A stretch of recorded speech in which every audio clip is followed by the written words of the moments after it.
Well, good evening, everyone. Come in here, come on in here, and welcome to a new live episode of He Said, He Said, He Said, a look at the world from a seasoned Black man's perspective. I'm your host, Alvin King, and I am so glad that you are here with us tonight. Hello, Patricia. How you doing? Thank you for joining the show tonight.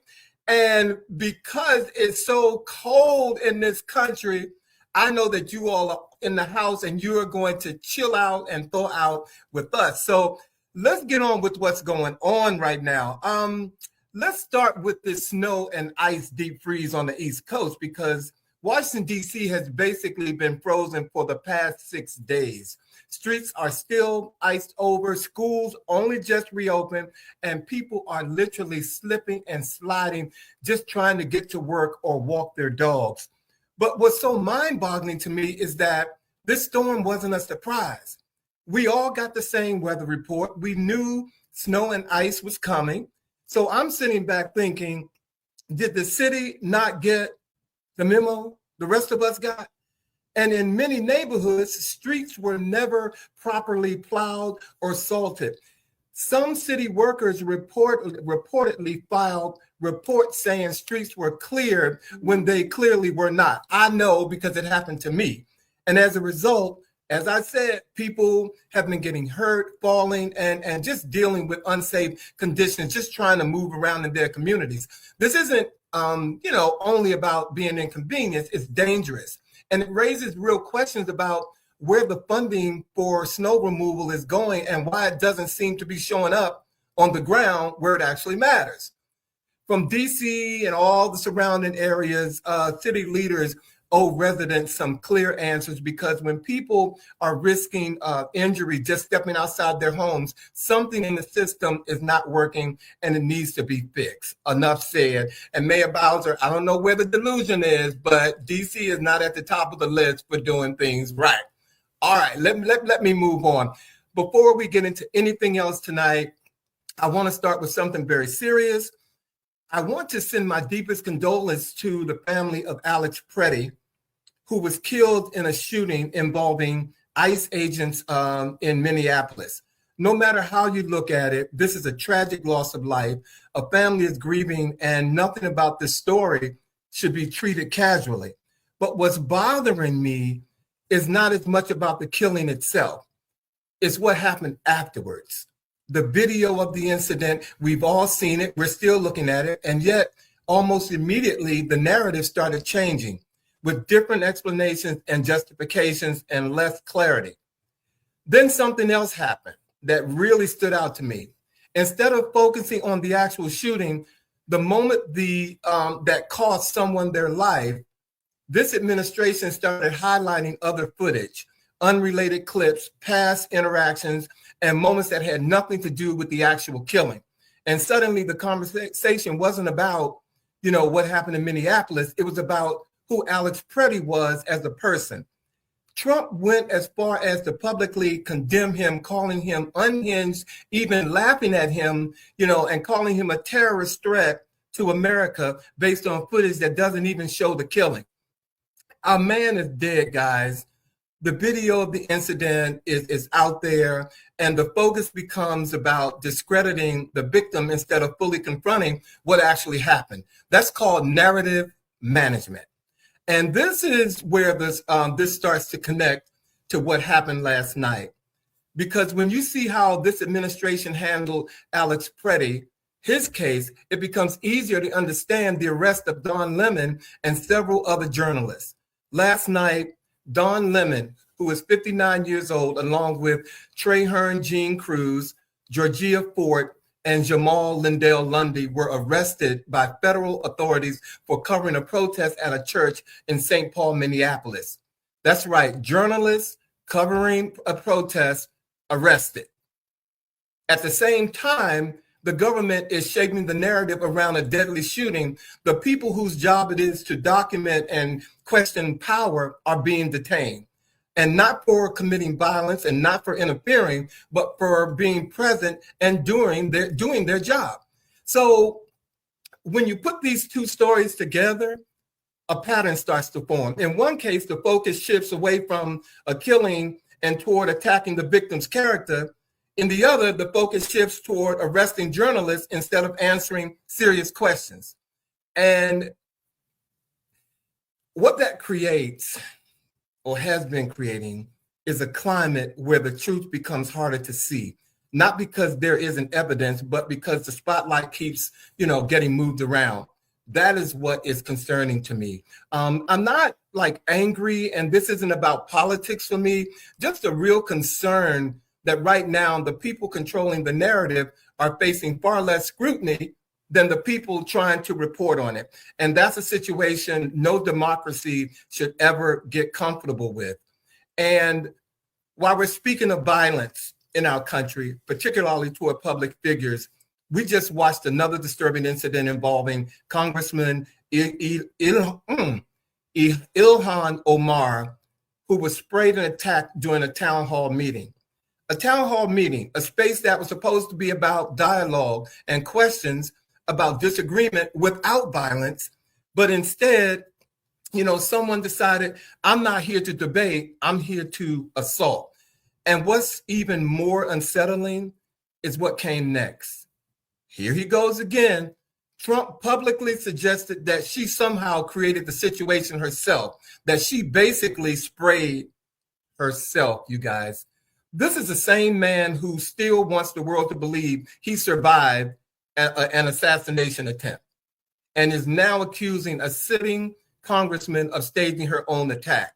The hypocrisy is almost performance art, at this point, as far as I'm concerned. And it feels like we're living in a time where people barely react to violence anymore. And the truth depends on who's telling it, but the moment you ask for accountability, everybody gets offended.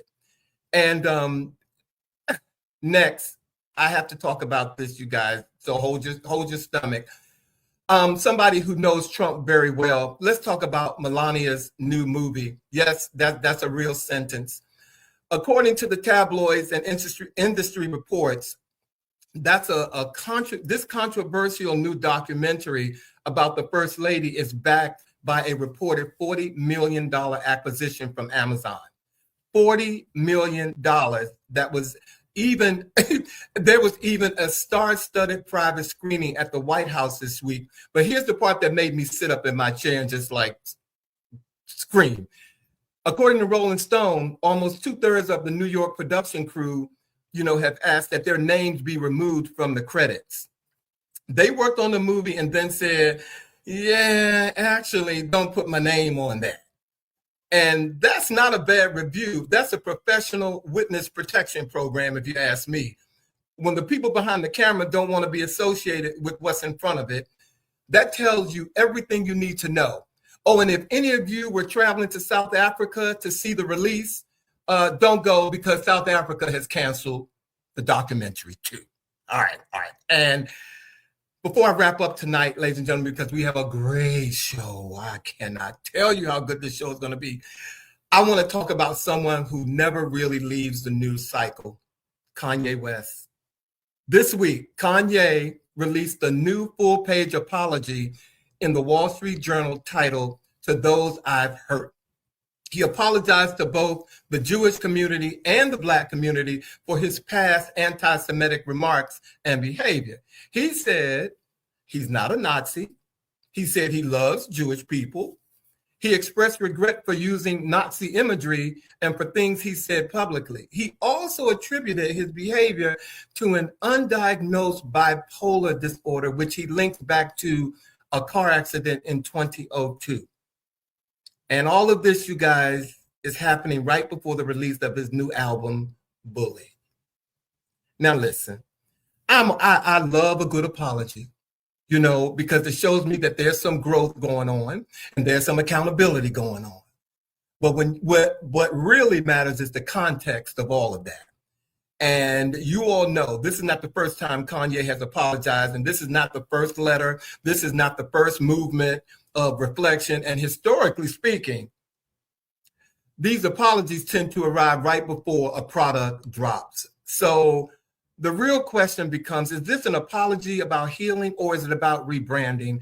And how many times can someone apologize for the same mistake before we stop calling it growth and start calling it a cycle? So you see, this is the world we live in right now. A country frozen by weather, institutions are frozen by fear, public figures are under attack, the truth is constantly under negotiation. And this is exactly why we do He Said, He Said, He Said live. It's not about yelling and talking over one another. It's about making sense of all this damn noise, ladies and gentlemen. So again, thank you all for being with us tonight. We have a very special show tonight. We've got a one-on-one conversation. Our special guest is a Houston-based fiction author whose powerful stories center the emotional and spiritual journeys of Black men, using storytelling to turn pain into purpose and inspire personal growth through self-discovery and healing. Our show tonight, The Meditation, Magic, and Manhood, the transformative fiction of Douglas Bell, is joining me tonight. And this brother's backstage, and I'm telling you, y'all, I cannot wait to introduce him to you all. But again, welcome to the show. I got to get going. So if you all are ready, let's get on with the chat.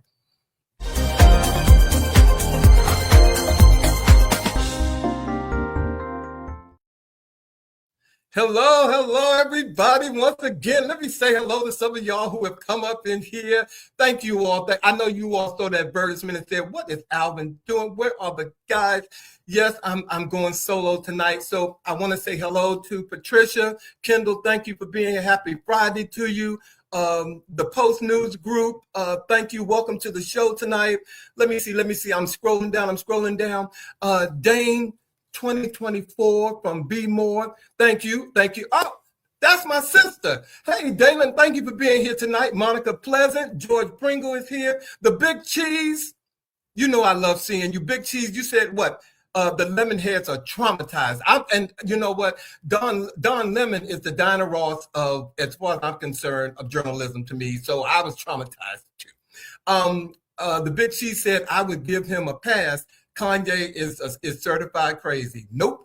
Michelle Sims, welcome to the show tonight. Dwayne Pureheart from Chicago, thank you. And a Raw Health, thank you for being here. He said that they haven't been happy since slavery ended in America, and hosting Civil War co-play is a thing. Also, in my view, the moaning we hear is from those catching the strays of their boat. Come on now. Thank you all for being here tonight. As I said, the guys are here. I am flying so low, but I'm flying high too. So I want to, I gotta talk to you all. This is our chat, and I gotta talk to you all about something. Hey, Rick, thank you for being here, my brother. Tonight, I want to have a conversation about something that I know you all are talking about, especially right now. And my topic is, who owns the curb?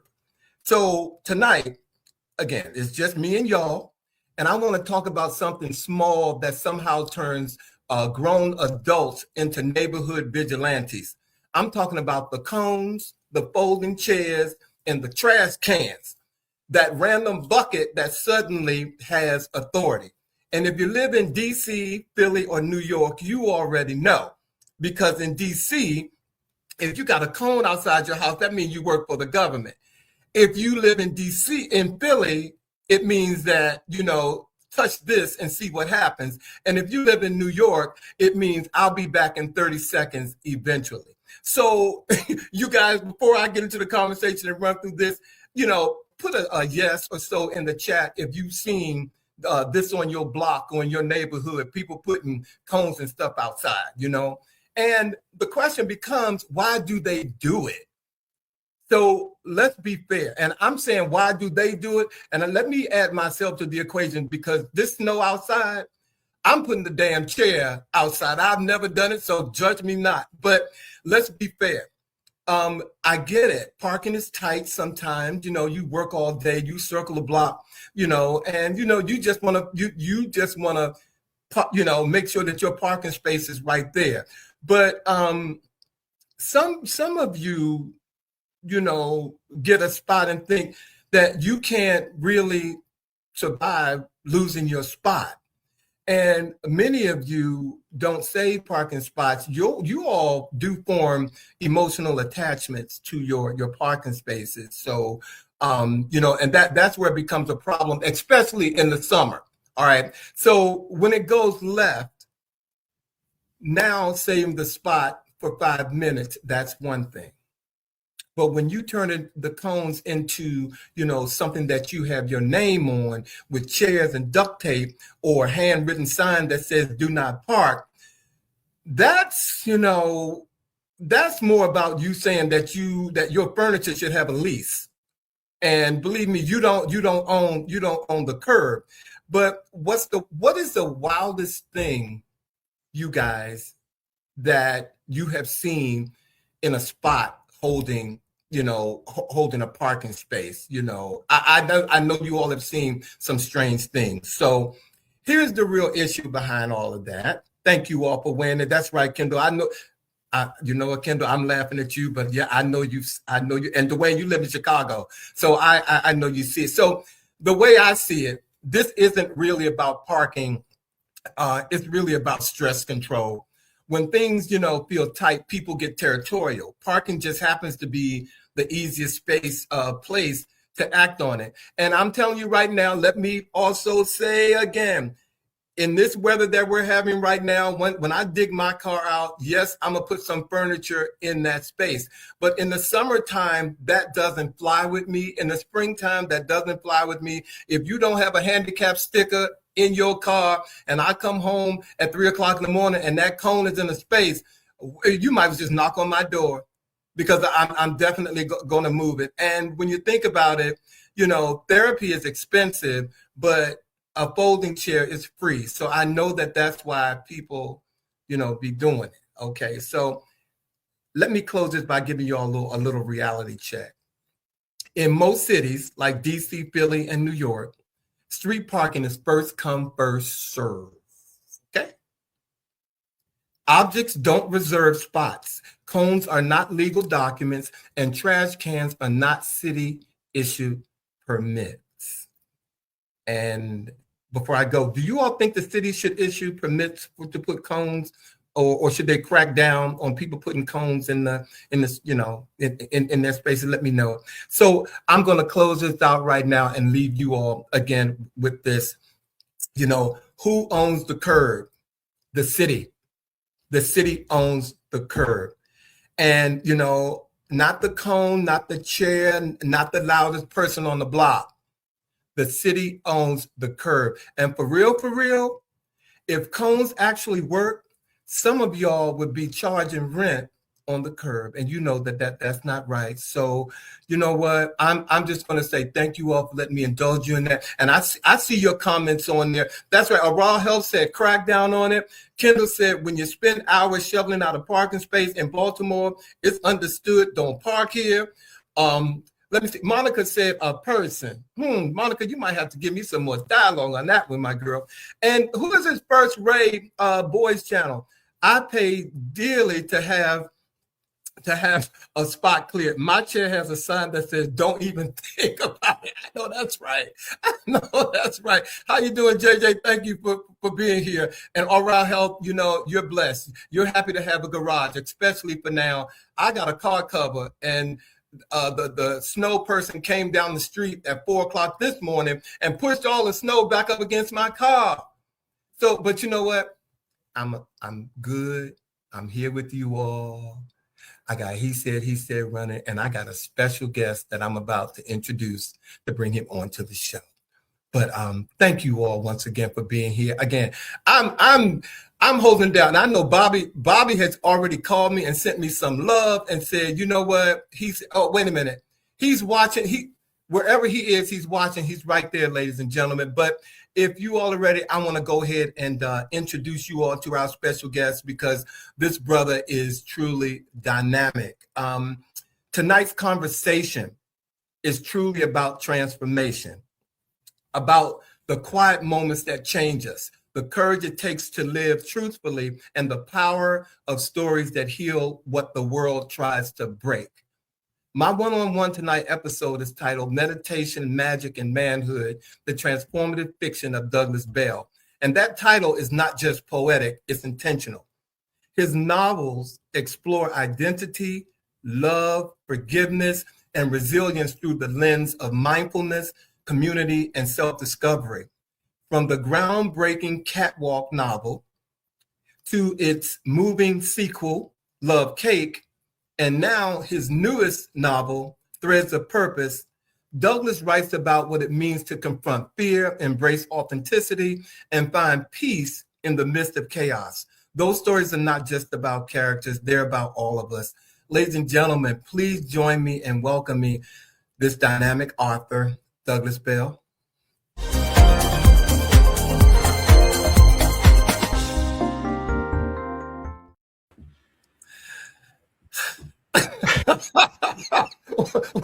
What? Your face said what? What a introduction, boy! I just love it. I just love it. Thank you for being here, Douglas. You touching me? You made my day. I mean, I don't know what to do with myself. Yeah, you didn't make my day with that. Thank you for being here. I tell you, I have been following you and studying you, and I am just so glad that you are with us tonight, and I can share them with all of you guys. Douglas and I have a conversation that we're going to have with you guys, and please feel free to weigh in. So, Douglas, if you're ready, I want to go ahead and start the conversation because our viewers, the first thing they want to know, who is Douglas? So I'm going to start this conversation off by saying thank you once again for being here. And as I said, tonight is about transformation. And before we get into your books, I want people to, again, get to know you. So Douglas, when people hear Douglas Bell, they hear author. Who are you when you're not writing? Good question. Who am I when I am not writing? Well, I am a very community-minded person. That is the main thing that I am in. Right now, what's really got me is I am serving as the board chair for an organization, nonprofit 501(c) organization called the Rothko Chapel. If anybody is familiar with it, it is about a 54-year-old organization here in Houston, founded by the DeMonills. And it is basically on three legs: art, social justice, and spirituality are the three legs and the focus of the organization. And I actually am the first Black person serving as the board chair of this organization. Yes. And so I think it is such a compliment that they are looking to show that such an international institution like the chapel is there for everybody. Mm-hmm. Well, thank you. Thank you. And I know that you have spent 40 years in engineering and the corporate life. Yes. So, what finally gave you permission to step into this creative identity, Douglas? Well, you know what? You're sitting back some days and you ask yourself, what am I going to do with myself in retirement? And so my first thing I said, well, maybe I can go back to being a magician. A lot of people don't know this, but when I was a young man, I was a magician and I was performing specifically and really only for adults. It is much easier to perform for adults than it is a whole bunch of children. One thing, the women would go in the kitchen, the mothers would go in the kitchen, and the fathers would go in the garage, and you are left with all of these children. And I'm trying to tell you now, that is not where you want to be unless it is something you really want to do. So I realized I wanted to be just a magician for adults. I'm lucky enough, I have an engineering degree from University of Texas. So I worked for 12 years in engineering. I resigned, became a magician. I did that for about 5 or 6 years, went back to corporate America. While I was there, I got my MBA at Texas A&M University, moved into the executive ranks at oil and gas, and then asked myself after nearly 40 years, well, what am I going to do with myself? So I didn't want to go be a magician anymore. I thought about fashion, But at the same time, I was always writing because of the nonprofit work that I do. And also, too, I've been married now for about 20 years. And in the 20 years I've been married, I have written my wife nearly 1,000 letters. So I am always writing. Yes, it's letters all. Yeah, matter of fact, that box right there, yeah, it's letters all over the place. I love it. I love it. And so I'm always writing, and I had always been writing. And I had this story in my mind, this story around self-exploration, my own personal self-exploration, and that was the impetus of Cakewalk. And at first it was a short story, but then I sent it into a contest, and the guy said, you know, you can turn this into a novel. And I was like, what are you talking about? And he said, yeah, you can do this. So I like a good challenge. And so that's how I eventually realized in retirement, in this last third of my life, I want to be an author. And that's how I got here. Well, you kind of spoke to something, a little something to my last question about who is Douglas. Your personal life led to a spiritual awakening. How did meditation and Buddhism change how you see yourself as a man? Wow. Okay, I'm gonna start this one from the beginning. When I was a young man, I found out that my second child is not my biological child. And I'm telling you now, Alvin, I was done. My goose was cooked. I'm sorry, I don't mean to laugh. I don't mean to put you. Yeah, well, it's the truth. And you know, but that's the beautiful thing. I can imagine. You can laugh about it. You can laugh about it now. And that's the whole point of it, is that we come out on the other side of this a better man, an emotionally available man, and a man that realizes that these things we go through in life are opportunities for growth, opportunities for development, opportunities to become the person really that God, the universe, wants you to become. So with that being said, I will say this too, though. I have the best mom in the whole wide world. My mama wears a big S on her chest.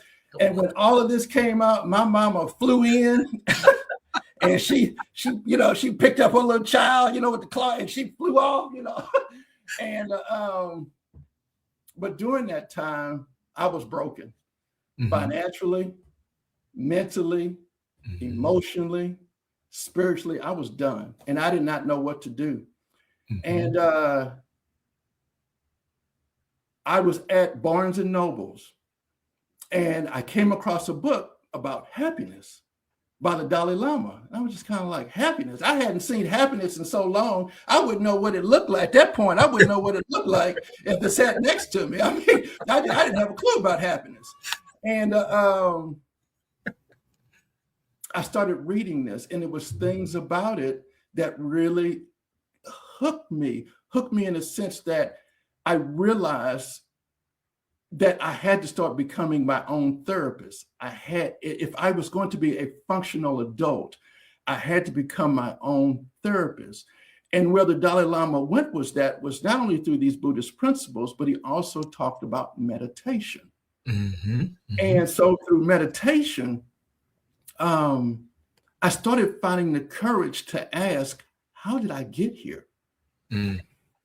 But then, and here's the thing about meditation: when you start meditating and you really just start allowing everything in your life to calm down, you start getting questions that really now you say to yourself, you know what, I'm going to ask this question, when before you were scared to touch this question, but now you have the ability through meditation to actually deal with that question you probably were trying to avoid. And the more I sat in meditation, the more the questions kept coming up about how I got here and what I was capable of. So with that being said, I then went to the judge in the midst of all of this. And I asked the judge for his time.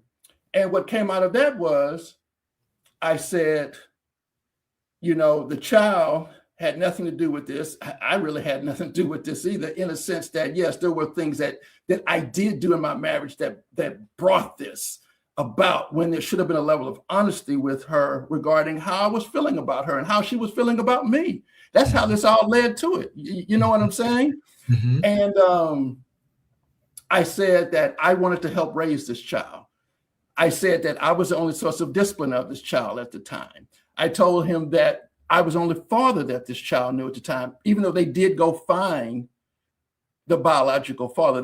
Matter of fact, she knew who he was. And that's how we got here. It's because the child said one day, "Hey, Daddy, I got two daddies." And I was like, "What you talking about?" He's like, "I got two daddies." I was like, "You got one daddy, and that's me." Okay. And he's like, "No, you my second daddy. Daryl, my first daddy." It's kind of like, so anyway, so the judge said, "I need you to go talk to the biological father and ask for his permission." Mm. So that's how much this mattered to me, was that I went to him, introduced myself, and he was kind of like, "Oh, I know who you are." And I said, and I'm not going to say my son's name, but I said, "He's been in my life all this time, and I would like to continue being in his life."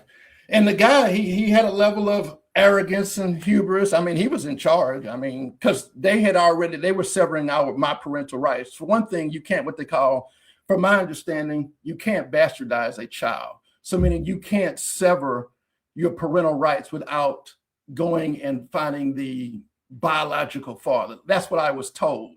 So what I'm getting to is that, yeah, he agreed. So the three of us raised these children. Mm-hmm. Me, the biological father, and the biological mother, we raised the child. And so what I'm getting to is that I think I was only able to accomplish that and find the strength and realize what I was capable of because I allowed myself to get quiet for 5 minutes. Mm-hmm. And the thing about it is that God whispers until all of a sudden he does something really big that shakes your very ground. Now it's no longer whispering. But the point I'm trying to get to is that it takes getting quiet in order to hear the whispers. Because if you can hear the whispers, then maybe all the big things don't happen. Maybe all the things you dream about and think about and want and desire, you can hear them in the whisper. Mm-hmm.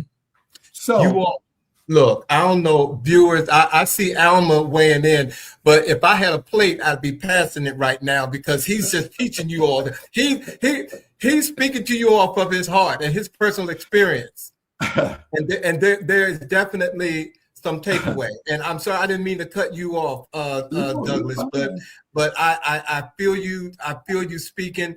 But I want to move into, he has 3 amazing books. And they tell the story.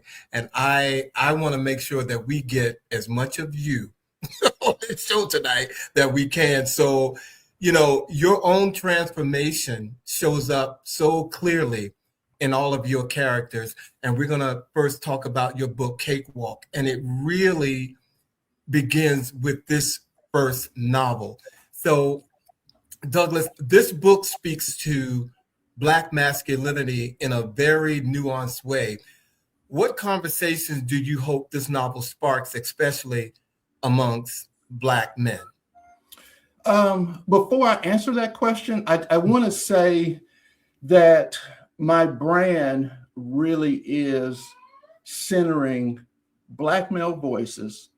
And I say out of Houston, because we don't have all the issues you just discussed in DC and Chicago, all that putting the chair in the pothole. We don't have all that. So I'm moving to Houston. Okay. I'm coming to Houston. Yeah. So centering stories in Houston, Black male voices, but I am using meditation and Buddhist wisdom in order to transform my characters. Okay. So I think that was important to start there because in Cakewalk is about a Black executive who is secretly dating a trans woman. And he realizes how hard he has worked to achieve the success, influence, and power that he's achieved within the oil and gas industry. And he realizes that by this coming out, he's going to lose everything that he has achieved. Mm.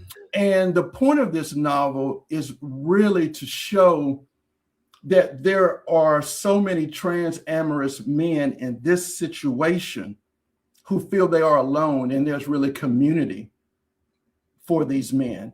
And also, too, there's so much shame some days that we attach to who we love. Mm-hmm. So much shame some days attached to gender expression and just these questions, these things of labels. And this is where for me, the Buddhist wisdom and teachings really come into play, is because it is these labels is where the shame exists. Because of these labels, the shame isn't attached to the label. And so if you can then wake up to the larger truth that you are perfect in the way that you have been made, then maybe there's a way to start disconnecting from these labels and start living your truth. Start living such that in this example, you are not fetishizing, objectifying people that you have in front of you. And that's what you see sometimes from men who are dating and seeing trans women that are objectifying these women. And I am making the case that these women, for the ones who want to be courted, be dated, be loved, hold my hand, take me on a date, buy me flowers, she deserves that. And I think because of the shame attached to this, that guy is not able to give her that and give her that openly, publicly, and authentically. So the character, Brian Hicks, looks successful on the outside, but is fractured on the inside. Why did you want to start the story from secrecy? Oh, just because life sometimes is so much. Life seems so much easier living in secrecy, and I really wanted to create a situation to where Brian could no longer carry this rock around, and it's a rock. There's this shame that many of us have for who we're loving, who we're in love with. And I needed to create a situation to where he really had to make a real choice. Was this job? Was the power? Was the money? Now you got to realize, in oil and gas, our executives are doing well. And that is one reason why being here in conservative Texas, you make a really good living and the expenses are low because of oil and gas. And so this guy is doing well between pensions, between 401ks, between $100,000 bonus checks. Yeah, he's doing fine. And he realizes that's a lot to give up. And also too, he doesn't want to disappoint his mama. And so I wanted to create a situation to where he really was going to have to man up on this. But how could he do that? How could he man up on this? It's just hard to believe that you just wake up one day and say, you know what, I'm going to go do this. So what I'm trying to advocate is, can we use meditation in order to bridge these gaps in our lives? Now, the meditation is supported through Buddhist wisdom. You can also support meditation through Christian text, Hindu text, Islamic. So because I am a practicing Buddhist, and I helped start the Houston Zen Center here in Houston, Texas. Since I told you that story, I've been meditating daily since the mid 90s. I don't miss. Matter of fact, I go on week-long retreats where I observe noble silence. And that's hard for people to believe because I'm such a talker, but I go for an entire week and never say a word. I observe what's called noble silence. and you meditate from 4 a.m. till 10 o'clock at night. And that is where the real rubber meets the road, is that you're really sitting with yourself. Because here's the thing about life. When you are a place where you're struggling with who you are, either you're going to stop doing what you're doing because you want to sit with it, or you're going to continue doing what you're doing because you can't sit with it. So I really need to create a situation where Brian really saw the value in sitting with this, because he saw there was something, and in a Buddhist text they call entering the stream. Once you enter this stream, he saw he needed to get to the other side. And that was why I'm using meditation in order to facilitate this letting go of the shame and waking up to the larger truth that who you are, you're fine who you are. And yeah, maybe this person doesn't agree, maybe this person doesn't like it, maybe this person does, but it doesn't mean you're wrong. It doesn't mean that God doesn't love you. Right. It doesn't mean that you can't live in this world and still achieve the things you're supposed to achieve. Right. That is the point to this. Well, you've already talked about in so many ways about how, Brian turned to meditation, or alluded to how he turned to meditation in his life, as his life unravels. But I want to, in going through the book, Houston doing the hero bill, and I'd like for you to share what that is, was a powerful backdrop. Why was that moment so important in the story? So the hero bill, and I don't remember the acronym, but at least here in the whole point of the hero bill, it was that the city, the mayor at the time, was trying to bring about equity for everyone. And one of the things about that was a trans person being able to use the restroom of the gender in which they identify. Okay. And it did not pass here in Houston. It did not.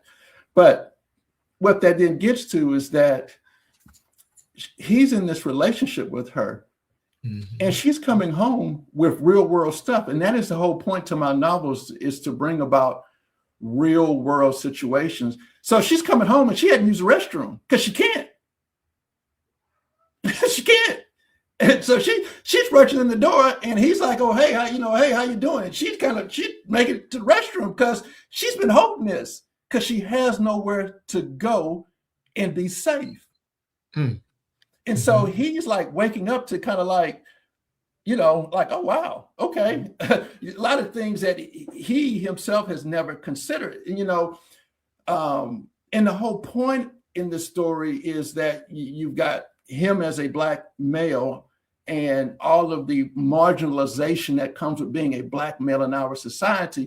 But then she actually is a white trans woman.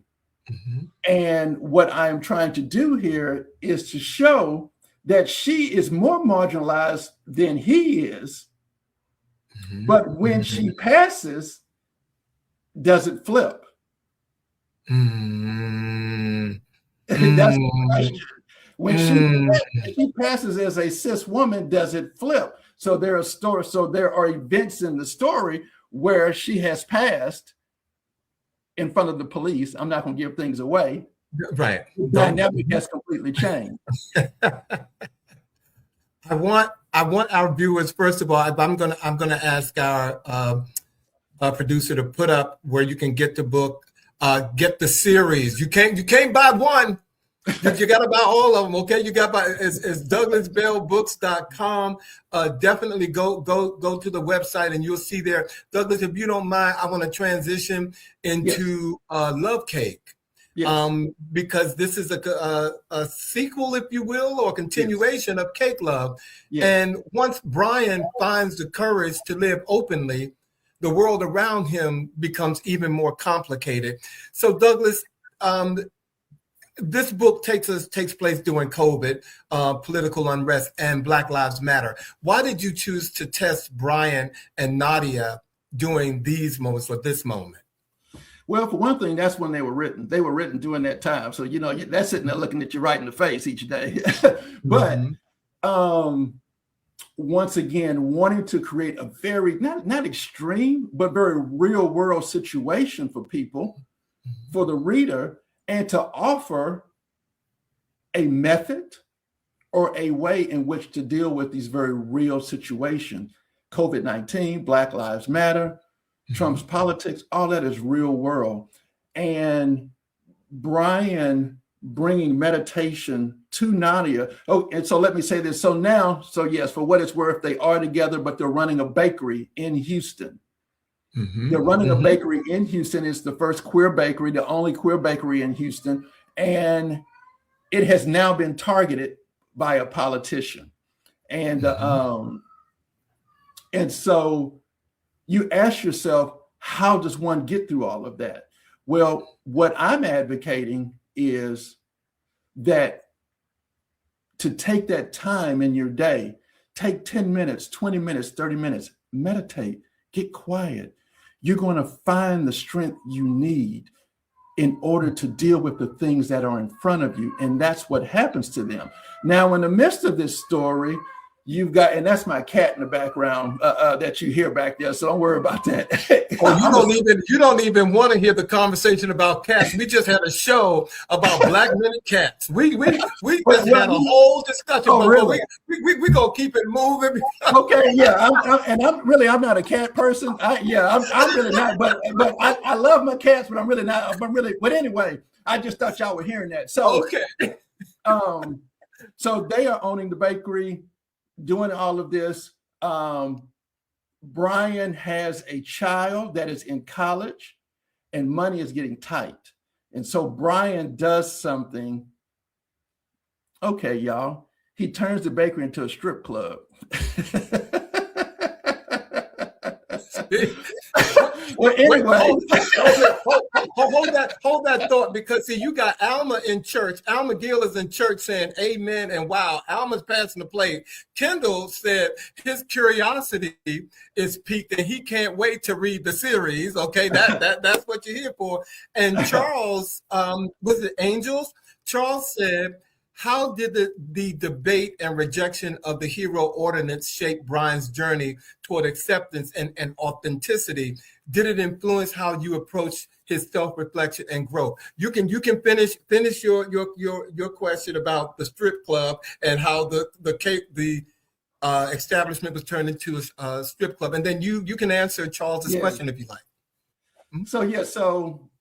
So with money getting tight, Brian does some very desperate things, but I'm also leaning on meditation in order for Brian to do the level of self-examination around his ability to be vulnerable with Nadia and tell her the truth that he's not handling this well and things are really falling apart. Because there's things that happen with Nadia where she's kind of like, oh, you take care of it, or you take care of it, or you take care of it. And he's taking care of it, but it's falling apart and he doesn't know how to tell her.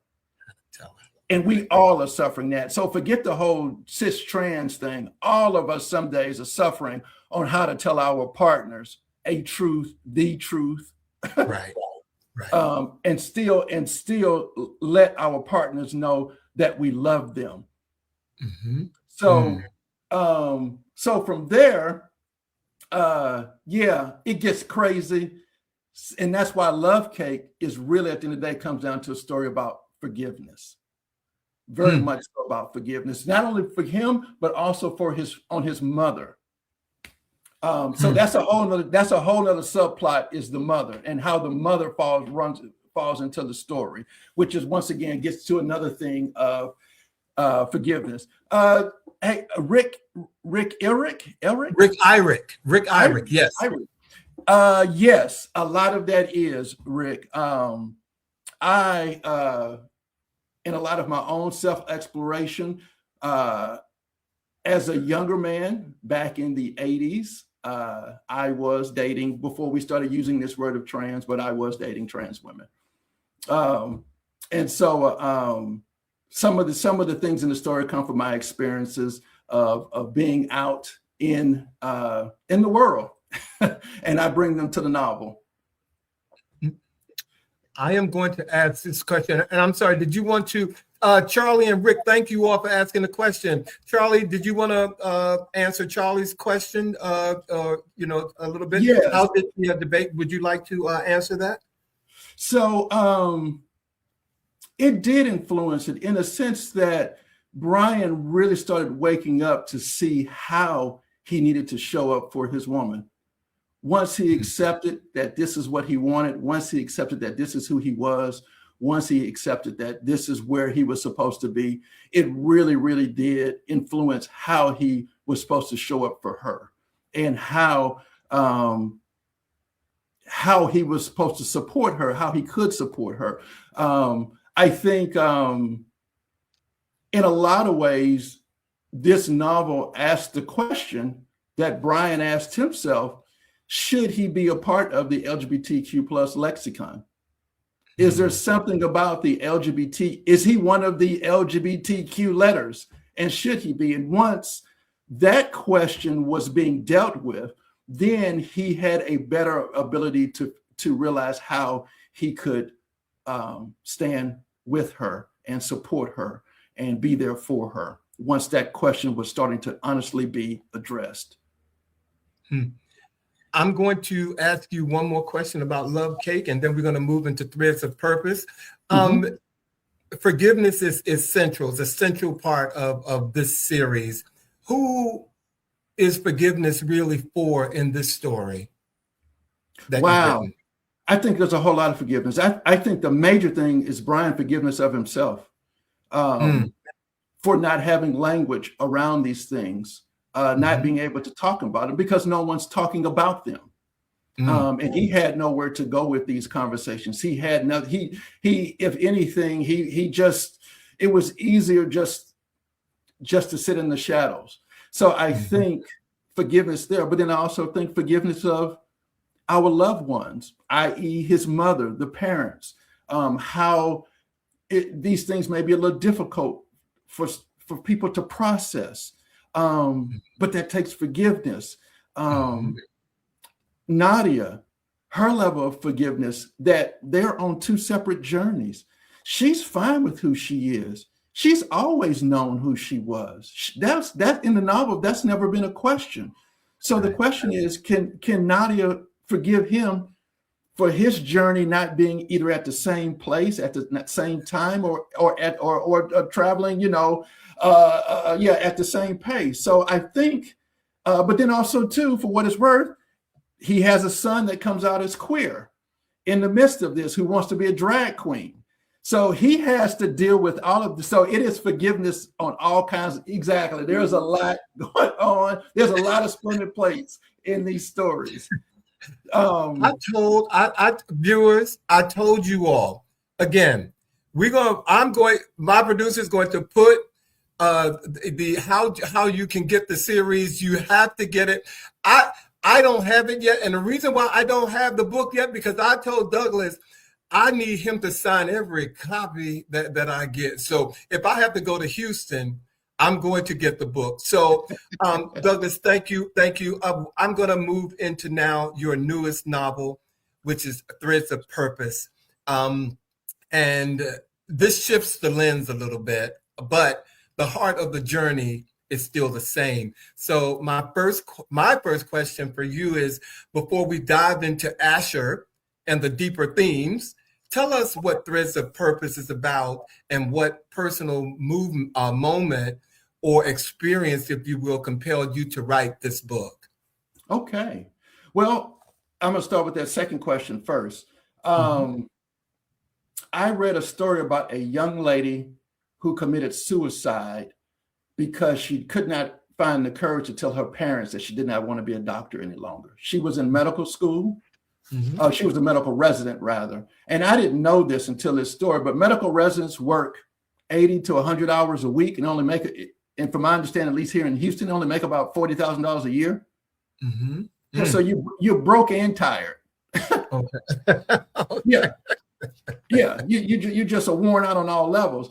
So that story kind of got me thinking. So Threads of Purpose is about a medical resident working here at a county hospital here in Houston.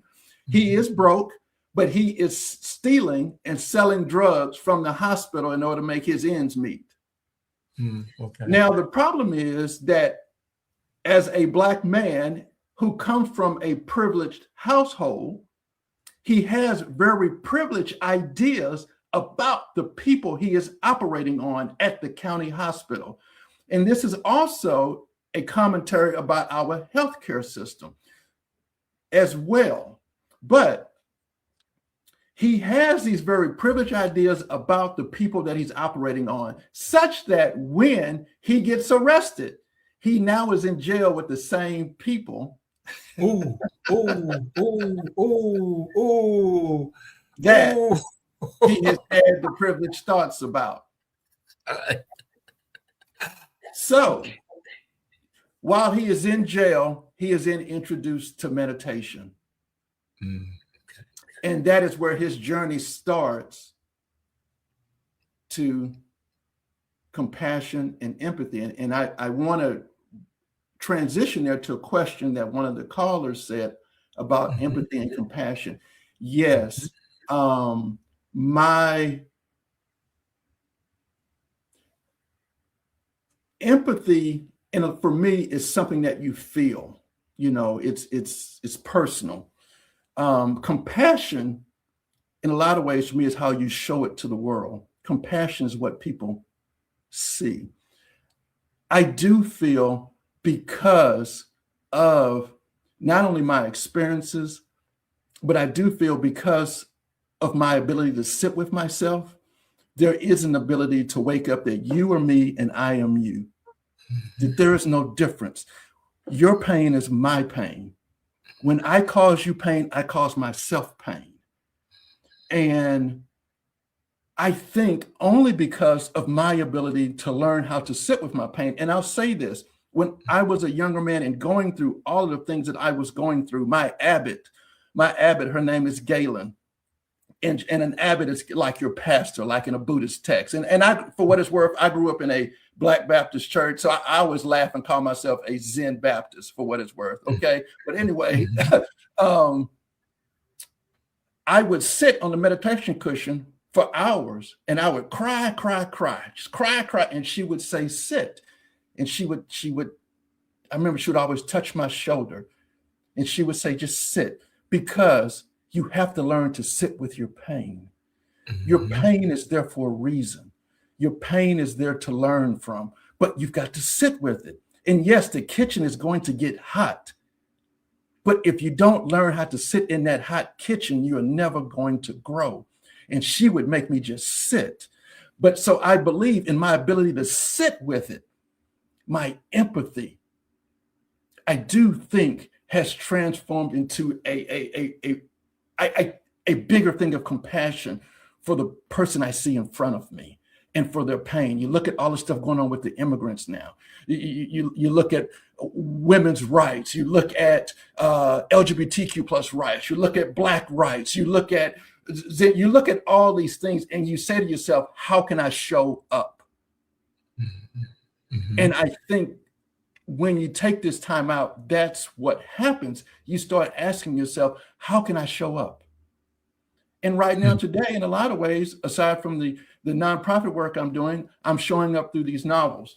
So, but to go back to Threads of Purpose, yes, his journey through meditation starts up, and he realizes that he's actually a very terrible doctor. And he really wants to be a fashion designer.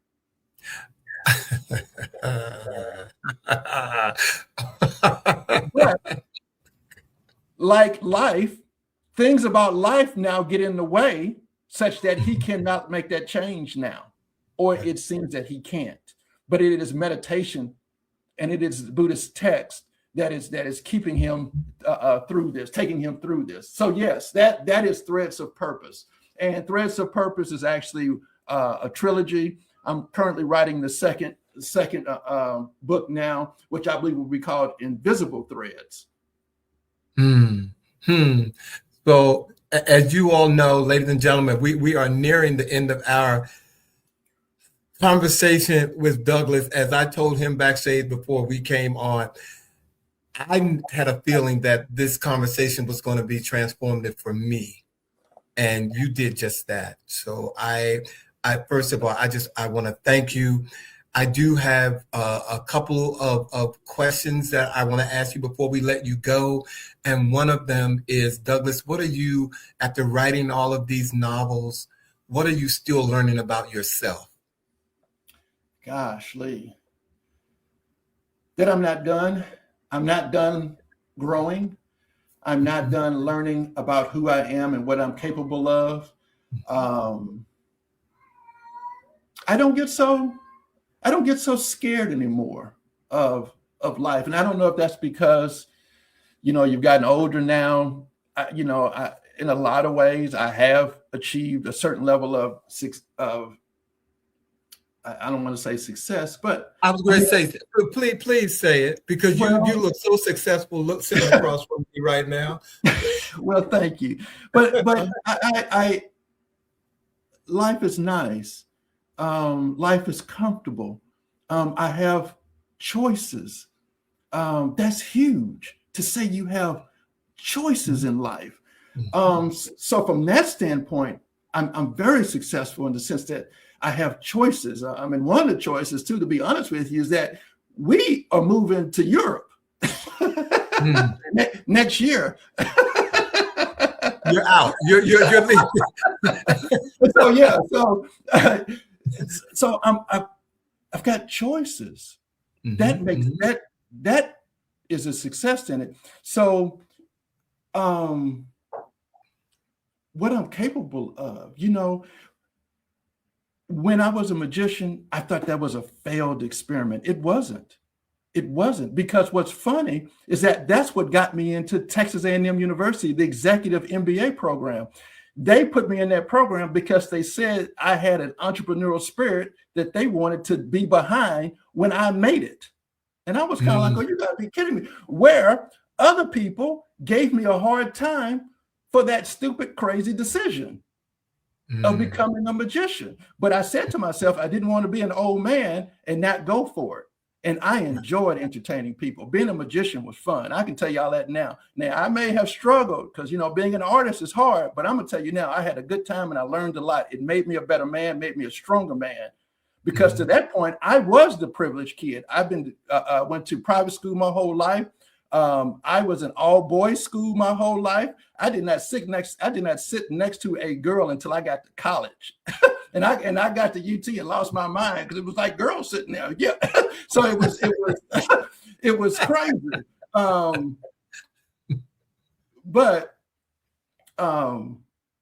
Yeah, that's what I see, is that I'm not so scared now of what's next, of what's possible. I do believe that it's okay. Whatever happens next, it'll be okay. There is no evidence that God has ever let me down. There is no evidence that the universe has never showed up. Even the days when you just like my mama always said, she said, if you can just keep moving, I don't care if you're crawling, if you can just keep moving, that's your part. God will show up. If you can that's your part. And that's why now I don't worry about it. And I think if I can get my children to see that and realize that if you just keep moving, it'll all work itself out. But you got to keep moving, even if you're crawling, even if you just keep moving. So yeah, that's what's in my mind, Alvin, in terms of what's possible and what happens next. And we're just doing so many wonderful things with the organization that I'm with, and so. Well, again, I wanna thank you. You guys, I probably have like 15 more questions that I could ask Douglas Knight, but I can't let him spend the night. He does have a life and he has to go back. But Douglas, I want to thank you for joining us and blessing us tonight. And ladies and gentlemen, please buy his books. I mean, I don't have, there's no sale coming from me. I'm telling you, I think that this is one of the most prolific authors that I have met in a long time. And I love your stories. And I just, I cannot wait to get the book myself. So thank you, Douglas. We're going to have you to go backstage. I'm going to close out the show. And we're going to bring you back to say goodnight to everybody. But ladies and gentlemen, Douglas Bell. Thank you. Thank you. So,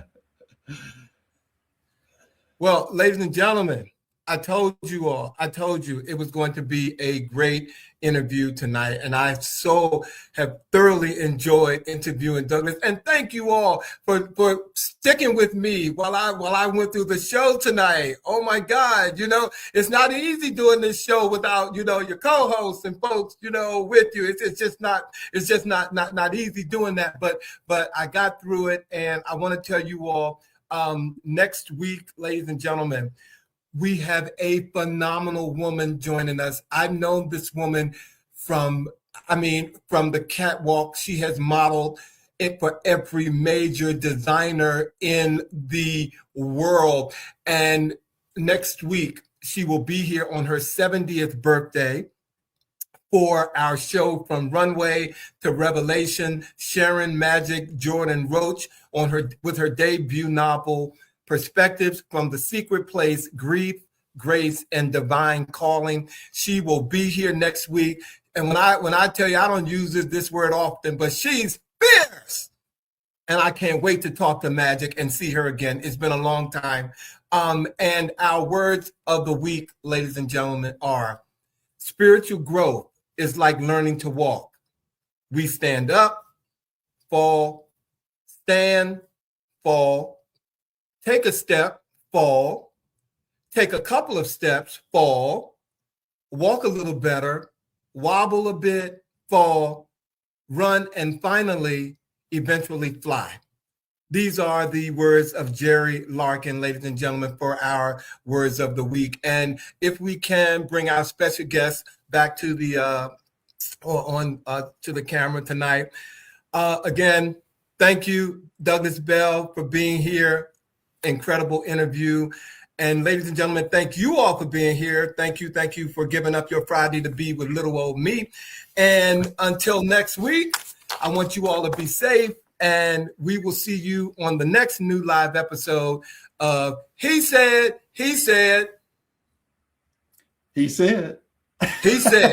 All right. You guys take care. Have a great weekend, and thank you again so much for joining us. Thank you, Douglas. Nice to meet you, man. Yeah. Thank you so much. Thank